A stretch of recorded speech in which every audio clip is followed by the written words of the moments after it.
Hello there, coming in hot, literally from the sauna tent. And I wanted to talk about self-compassion and why having a self-compassion mindset is so important for you to get consistent with the habits that matter most. So, what is self-compassion? The simplest way to think about it is to treat yourself like you would treat your best friend, right? A lot of times we have very negative self-talk or almost bullyish self-talk that goes on. Think of the last time you ate too much ice cream or too many cookies. Were you saying things in your head like, you suck, or I can't believe you did that? What were you thinking? That sort of talk can actually create a situation where your brain just shuts off and you become a mindless eater. You don't want to think about it because it creates a lot of shame. We never want you to feel shame around food. Food, at the end of the day, my friends, is neutral. An elephant ear, an apple, kale, it's food. It doesn't have any moral value. You are inherently worthy just as you are, just not based on what you do, how productive you are, and certainly not based on what you eat.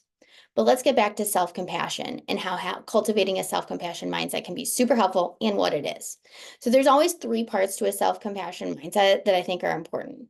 Of course, we talked about talking to yourself like you would talk to a best friend. But before we even get there, I think it's so important that you know everybody struggles. Everybody's struggling with something in some way. And there's typically some aspect when it comes to health or eating or moving or sleeping that people are struggling with. You're not alone. You're not defective. We all have to work through things, especially our relationship with food. The next thing is being able to talk to yourself, like I said, like a best friend. And coming along with that is really detaching judgment from whatever's happening in the situation. You're here to learn and grow your relationship with food, not judge it. As soon as we get into judgment mode, it becomes too easy to turn off because tuning in is too painful. So we really want to cultivate that best friend conversation with ourself in our head. And we also want to be as non-judgmental as possible. Once we click those things in place, we have the capacity to eat mindfully or exercise mindfully or to do insert other health habit in here mindfully.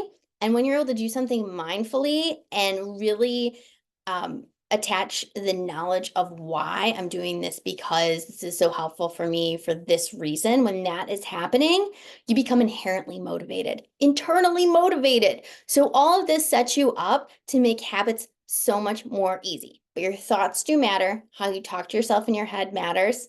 So be nice to yourself. And honestly, you will meet your health goals much more effectively.